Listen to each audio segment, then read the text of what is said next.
Hey, welcome back. As you can see, I've done some building while you were gone. What I've done here essentially is extended the frame upward with a couple of minor modifications, and for the most part, I've just followed the shape of the basic frame. But what I've done here is we don't really need an opening on any of the higher levels, so I've closed this off, and the front of the building for the rest of the way up is going to be flat. Now on the sides here, on either side, I've extended two further than the first story of the building. And the reason for that is this water that I've put here, this is going to carry the stuff just to the edge and then drop it off. But as you can see, the water itself does not flow down. Down here we need the water to reach the middle and then turn, so it will bring the items to us.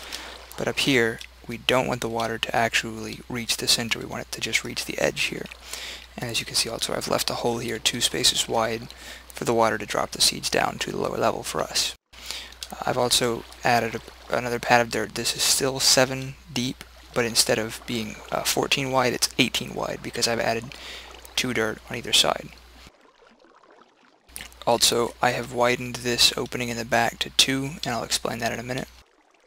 And finally, I've added on the side here these 2 little pieces of material that are going to be the base for some stuff I'm going to add back here. Now basically this is the same thing as the previous story. We're putting our pistons behind the dirt pad, and then we're going to put redstone behind the pistons.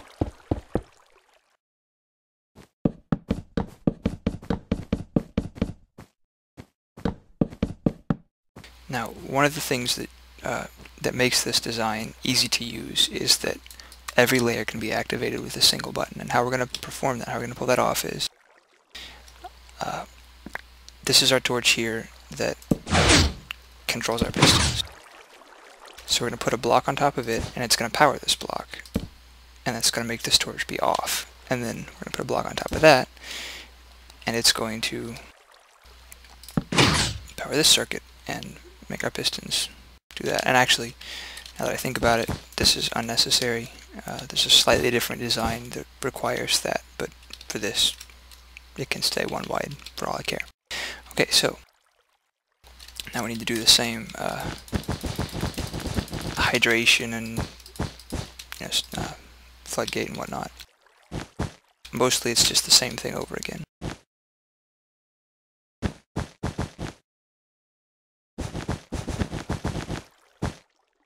But there is one very important issue, and that's lighting, because wheat will not grow if the light is too low, and besides that we don't want mobs spawning inside there because they have a chance of jumping around and trampling our crops, and you don't want that. You just don't want that. So once I'm done here, I'll show you what we're going to do about that.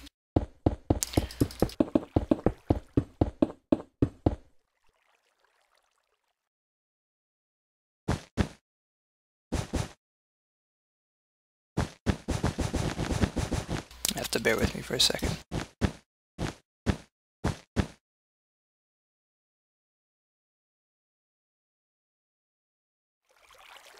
Anyway, so the problem we have down here is we need to keep the light level high enough,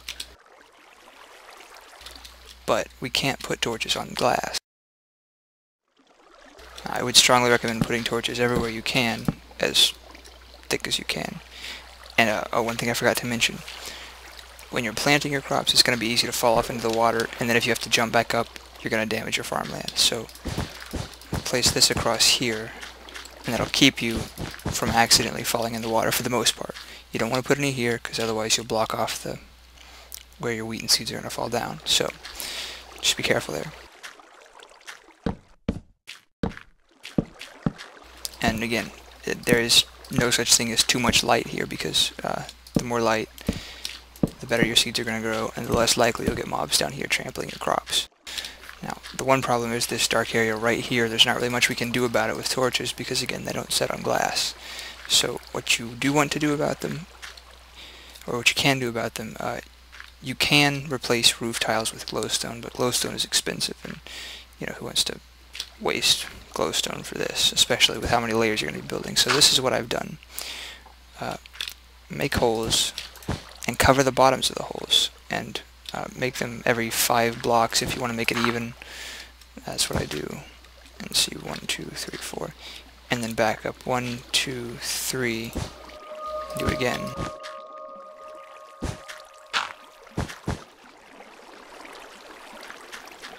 One, two, three.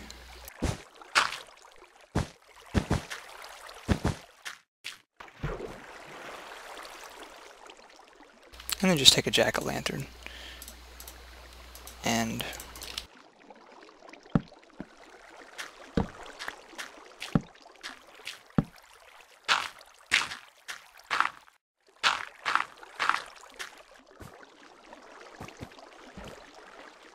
then of course you want to take this off. And voila, you got lighting.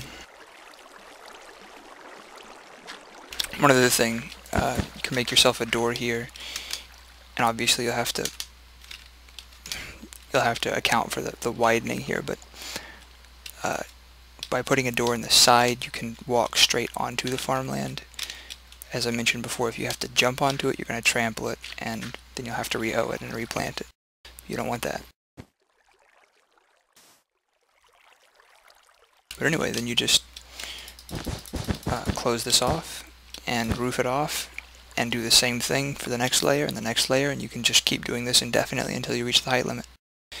Anyway, now as a final step, well, never mind, it's probably not ready, but you've already seen a demonstration of this, and so you know how effective it is. That's it. And if you have any questions, feel free to send me a message on YouTube or figure it out yourself, whatever you want to do. Hope you enjoy.